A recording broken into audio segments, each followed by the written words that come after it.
Comment peut-on comprendre que le Niger, exploité depuis des décennies, cherche à s'affranchir de la mainmise et basse de la France sur les richesses du pays, et certains dirigeants au service de la France qui ne méritent même pas de diriger leur pays, cherchent toujours les voies et moyens pour maintenir ce pays dans la dépendance perpétuelle de l'exploitation. Quel déshonneur pour les auteurs. Il y a une chose qu'ils oublient tous, un dirigeant laisse toujours une trace du pouvoir exercé derrière lui, bonne ou mauvaise. Et pour cela il faut servir loyalement son pays et défendre ses intérêts et ceux de son continent, l'Afrique. Diriger son pays pour rentrer dans l'histoire de bon côté et non pour servir les intérêts de la France. Sinon ça s'appelle trahir le serment prêté à la prise du pouvoir. C'est de ça qu'il s'agit en Afrique, c'est-à-dire servir loyalement son pays et défendre ses intérêts même devant la mort. Les dirigeants africains ont tous trahi leur serment sauf quelques-uns. L'Afrique a besoin d'un changement profond par ses bons enfants et non par ceux qui viennent au pouvoir pour servir la France et défendre ses intérêts.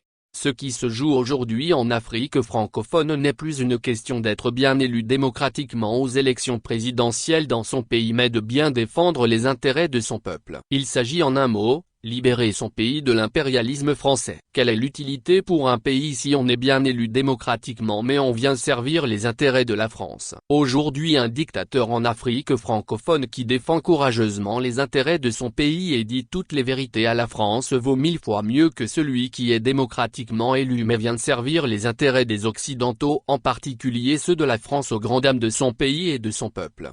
Partout en Afrique francophone où il y aura un coup d'état militaire, moi, j'applaudirai s'il est fait pour mettre fin à l'influence française dans le pays et non la prise du pouvoir par la soif du pouvoir. Et pour cela, je dis 1000 fois bravo aux militaires maliens, burkinabés et nigériens qui sont dans la voie de libérer leur pays du joug français. C'est de ça qu'il s'agit. Il faut chasser la France de l'Afrique, qui exploite ce continent depuis des siècles. Je prie beaucoup Dieu Tout-Puissant de me confier un jour la commande de ce pays et au mieux à la fin du mandat de Faure Gnassingbé afin que je puisse prendre la parole pour dire la vérité aux autorités françaises sur la mainmise de la France sur l'Afrique et lui annoncer la fin de la monnaie franc CFA au Togo.